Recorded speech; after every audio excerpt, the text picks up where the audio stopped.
اپنے زندگی میں خوشی لانا چاہتے ہو تو میرے نبی والی زندگی سیکھو، اللہ کے واسطے نبی کی زندگی پڑھو، اللہ کے واسطے قرآن پڑھو، اللہ کے واسطے علماء سے جوڑ بیٹھاؤ، اللہ کے واسطے۔ اب تو کتابوں کی ضرورت ہی نہیں ہے، اے فون چ ہر شے اگلے ٹھوک چھڑی، فون پہ تم اپنے نبی کی سیرت پڑھ۔ اپنے ایک بہت بڑا تاجر تھا وہاں ادھر پاکستان میں، تو ہم کھانے پہ کٹھے تھے تو اس کے فون کی گھنٹی بجی، اس نے یہاں فون لگایا اور ادھر کھانا شروع کیا، پورا آدھا گھنٹہ وہ لگا رہا، ایدے بھی وہ میں نے کہا تھوڑے نہ کاروبار دا کی فائدہ، تسی تو روٹی جوگے بھی نہیں رہ گئے۔ کہا جی وہ بہت بڑا جرمنی میں مال پھنس گیا تھا تو وہ اس کے لیے پھر بڑی اہم کال دی۔ میں کہتا وہ کرما لے روٹی پھر بعد وچ کھا لے، میں روٹی کھانے کے بھی قابل نہیں چھوڑا۔ تو میرے نبی کی زندگی، جب آپ گھر میں ہو تو اپنی بیوی کو عزت، بیوی خاوند کو عزت دے، کبھی اونچ نیچ ہو جائے۔ یہ دنیا ہے، یہ جنت نہیں ہے، یہاں اونچ نیچ ہوگی۔ علی و فاطمہ سے بڑھ کے کون سا گھر لاؤں میں آپ کے سامنے؟ میرے نبی گھر میں داخل ہوئے بیٹی کے تو دیکھا آپ ذرا غمگین بیٹھی ہیں، تو آپ نے پوچھا بیٹی کیا ہوا؟ کہ جی میرا اور علی کا جھگڑا ہو گیا۔ تو آپ نے فرمایا علی کدھر ہے؟ کہا جی باہر نکل گئے۔ تو اب یہ نہیں آپ نے کہا کہ میں تو سسر ہوں، میں کیسے کہوں میں اپنے داماد کو ڈھونڈوں، آپ خود ڈھونڈنے نکلے، کسی سے نہیں کہا کہ جاؤ علی کو بلاؤ۔ جب گئے تو وہ مسجد میں لیٹے ہوئے تھے اور کمر پہ مٹی لگی تھی، تو آپ نے پیار سے کہا ابو تراب اٹھو۔ یہ ٹائٹل آپ کو ہمارے نبی نے دیا، ابو تراب اٹھو۔ ان کو اٹھایا، کچھ نہیں کہا، ساتھ لائے اور گھر میں آ گئے۔ کچھ نہیں پوچھا کیا جھگڑا تھا، کیا لڑائی تھی۔ ہماری طرف دیہاتوں میں پنچایتیں ہوتی ہیں نا جھگڑے، تو وہ پوچھنے والے ہور لڑا کے کم ہور پکھا دیں۔ ہاں بھئی تو کی آکھے، ہاں بھئی تو کی آکھے، ہو سکا ہے تو میں آکھے نہیں ہو سکا، تو آکھے ہو سکا ہے تو میں آکھے نہیں ہو سکا، تو آکھے بھائی تھی لڑائی ہو کے صلح دی بجائے ہو لڑائی ہو جاندی۔ میں قربان جاؤں، میرے نبی تشریف لائے اور آپ نے ایک لفظ نہیں بولا، اور آ کر آپ ایسے نا لیٹ گئے، زمین پر لیٹ گئے، زمین پر، ادھر حضرت علی کو لٹایا، ادھر حضرت فاطمہ کو لٹایا۔ اب مجھے دیکھنا، یہ ہاتھ علی کا پکڑ کے یہاں رکھا، ادھر سے بیٹی کا ہاتھ پکڑ کے یہاں رکھا علی کے ہاتھ پر، یہ دیکھ رہے ہو، اوپر آپ نے اپنا ہاتھ رکھا۔ اب یہ علی کا ہاتھ، یہ فاطمہ کا ہاتھ، یہ میرے نبی کا، اور کہا تم دونوں بولو ہماری صلح ہو گئی۔ کچھ نہیں پوچھا کیا ہوا، بکا تم کو ہماری صلح ہو گئی۔ تو دونوں نے کہا یہ ہماری صلح ہو گئی۔ تو آپ اتنے خوش نکلے کہ صحابہ بھی آپ کے چہرے کی خوشی کو دیکھ کر پوچھنے لگے یا رسول اللہ آپ تو بڑے خوش نظر آ رہے ہیں۔ تو آپ نے فرمایا میں علی و فاطمہ کی صلح کرا کے آ رہا۔ تو اس سے اونچا گھر اور کہاں سے میں دکھاؤں گا آپ کو؟ یہ دنیا ہے، اللہ کے واسطے، اپنی اولاد کے لیے، اپنے لیے، اپنے گھروں کو خوبصورت بناؤ نبی والے اخلاق کے ساتھ، نبی والی محبت کے ساتھ۔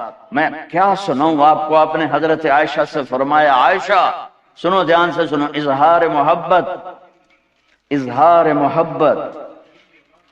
آپ نے کہا عائشہ مجھے جب سے پتا چلا ہے کہ تو جنت میں میری بیوی ہے، مجھے موت ہی اچھی لگنے لگ گئی۔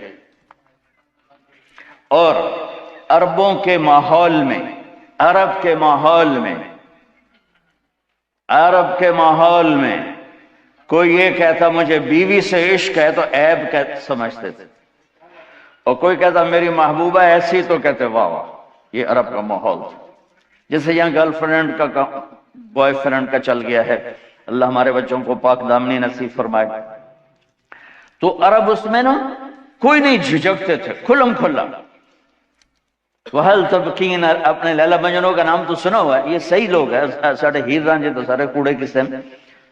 تو هَلْ تَبْكِينَ لَيْلَا إِذَا مِتُّ قَبْلَهَا وقام على قبر النساء النوائح كما لو أصاب الموت ليلى بكيتها وجاد لها دمع من العين صافح۔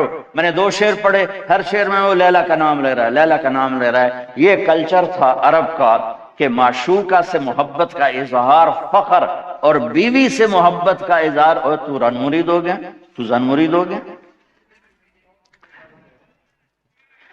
یہ ماحول سمجھ میں آ گیا؟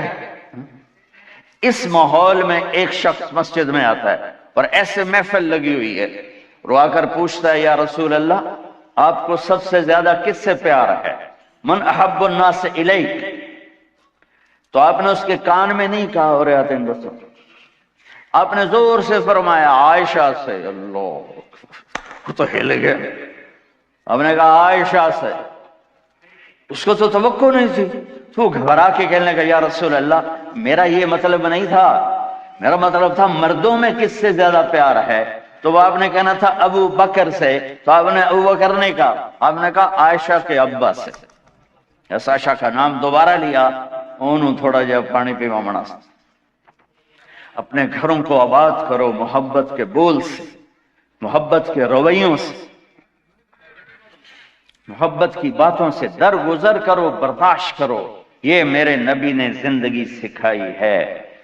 حضرت عمر کا فرمان ہے ما اکرمہن الا الکریم وما اہانہن الا اللئیم، بیوی کو وہ عزت دیتا ہے جو شرافت والا ہوتا ہے، اور بیوی کو وہ ذلیل کرتا ہے جو کمینہ ہوتا ہے۔ اتنا سخت لفظ کہیں نہیں استعمال ہوا کہ کمینہ آدمی بیوی کو ذلیل کرتا ہے اور شریف آدمی بیوی کو عزت دیتا ہے۔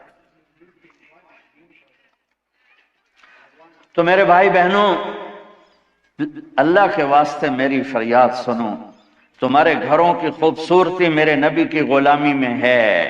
یہ ڈبل جابیں چھوڑو، یہ بڑے بڑے گھروں کی دوڑ چھوڑو، بڑی بڑی گاڑیوں کی دوڑ چھوڑو، اپنے گھروں کو بچاؤ اللہ کے واسطے، کیونکہ یہاں کی نسل خطرے میں۔ پاکستان میں کوئی برے سے برا بچہ بھی ہوگا تو ایتھیسٹ نہیں بنے گا، اسلام نہیں چھوڑے گا، یہاں اسلام چھوڑ دیتے ہیں۔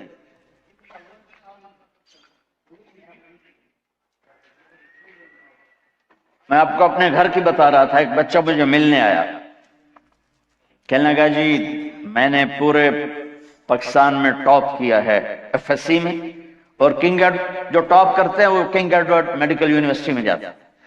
تو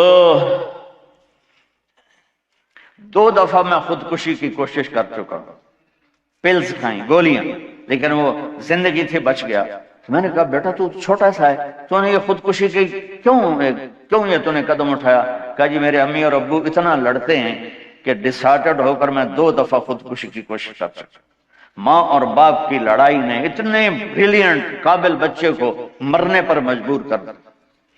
کوئی بھوک نہیں تھی، سوکھے تھے، اچھا خوشحال گھرانہ تھا، لیکن خامد بھی بد زبان، بیوی بھی بد زبان، تو بچے خودکشی پہ آ گئے۔ بھائیو اگر آپ اپنے آپ کو خوبصورت بنانا چاہتے ہو، دیکھو میں ہاتھ جوڑتا ہوں، سب دیکھو، اس زبان پر قابو پالو۔ یہ زبان خوبصورت ہو گئی، دل جڑ جائیں۔ یہ چند روزہ زندگی ہے، میرے نبی کی 2 سنتیں لے لو، ایک زبان پہ قابو، یہ اس زبان پہ قابو پالو، اس زبان پہ قابو پالو، اس زبان پہ قابو پالو، تو آپ کے گھروں کے 90% مسائل ختم ہو جائیں۔ اور دل کو سب سے صاف رکھو، اور اپنے ایک دوسرے کا ہاتھ بٹھاؤ، اپنے بچوں کو اپنی دولت سمجھو، ان کو یہاں اچھا مسلمان بنا کے چھوڑو۔ اب یہ نسل یہاں رہنے والی ہے، واپس نہیں جائے گی، نہ تم جاؤ گے نہ تمہاری نسلیں جائیں گی۔ ایک پٹھان کوئی بیٹھا ہو تو پہلے معافی مانگتا ہوں، تو ایک پٹھان کا خرگوش گم ہو گیا، تو لوگوں نے افسوس کیا کہ خان جی آپ کا تو خرگوش گم ہو گیا۔ تو وہ کہنے لگا ارے بھائی غم نہ کرو، ہم نے اس کو نسوار کھلایا ہوا ہے، جب نشہ ٹوٹے گا ہمارے پاس ہی آئے گا۔